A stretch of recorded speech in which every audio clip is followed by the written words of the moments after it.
Praise to the lord. ఈరోజు దేవుడు మనకిచ్చినటువంటి వాగ్దానం ఏంటంటే జకర్యా గ్రంథము 12వ అధ్యాయము 5వ వచనం. తమ దేవుడైన యెహోవాను నమ్ముకొనుట వలన మాకు బలము కలుగుచున్నదని తమ హృదయమందు చెప్పుకొందురు. ఆమేన్. మనం ఎప్పుడైతే బలహీనులమో అప్పుడే బలవంతులం. మనం ఎప్పుడైతే బలహీనంగా ఉంటామో దేవుడు అప్పుడే మనల్ని బలపరుస్తాడు. మనకి బలం ఉంటే ఏదైనా చేయగలుగుతాం, కానీ మన బలహీనతలో కూడా మనం అది చేయగలుగుతున్నామంటే కేవలము దేవుడే మనల్ని బలపరుస్తూ ఉన్నాడు.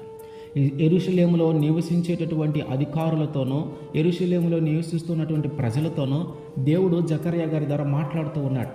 అధికారులారా, ప్రజలారా, నా మాట వినండి. నేను మీ జీవితంలో ఒక కార్యము చేయబోతున్నాను. మీ హృదయంలో మీరు ఒక మాటను చెప్పుకోబోతూ ఉన్నారు. ఆ మాట ఏంటంటే, మా దేవుడైన యెహోవాను మేము నమ్ముకొనుట వలన మా దేవుడు మమ్మల్ని బలపరుస్తూ ఉన్నాడు, మా దేవుడు మాకు బలము కలుగజేస్తూ ఉన్నాడు అనే మాట మీ హృదయంలో చెప్పుకునేలాగున మీ జీవితంలో నేను కార్యము జరిగించబోతూ ఉన్నాను, మిమ్మల్ని నేను బలపరచబోతూ ఉన్నానని దేవుడు ఆ ప్రజలతో మాట్లాడుతూ ఉన్నాడు, ఆ ప్రజలకు తెలియజేస్తూ ఉన్నాడు. ఎట్లాగైతే ఆ యెరూషలేములో ఉన్న అధికారులతోనూ యెరూషలేములో నివసిస్తున్న ప్రజలను ఎలాగైతే బలపరుస్తానని దేవుడు మాట్లాడుతూ ఉన్నాడో, అట్లాగే మనల్ని కూడా ఆయన బలపరుస్తాడు. మనతో కూడా ఆయన మాట్లాడుతూ ఉన్నాడు. నేను నిన్ను బలపరుస్తాను. నీ బలహీనత ద్వారా నువ్వు ఏదైతే సాధించలేకపోయావో అది సాధించేలాగా నేను నిన్ను బలపరుస్తాను.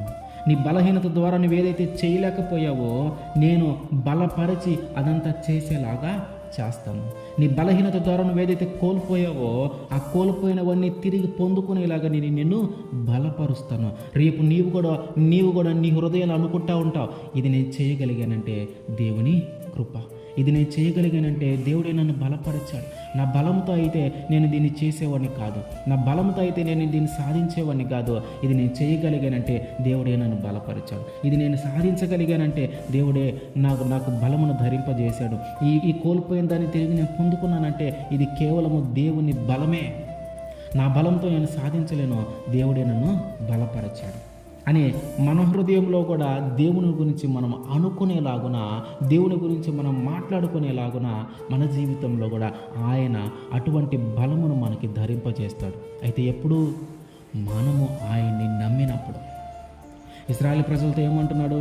మీరు నన్ను నమ్ముకున్నారు కనుక నేను ఆ కార్యం చేస్తాను, మిమ్మల్ని బలపరుస్తాను అంటున్నాడు.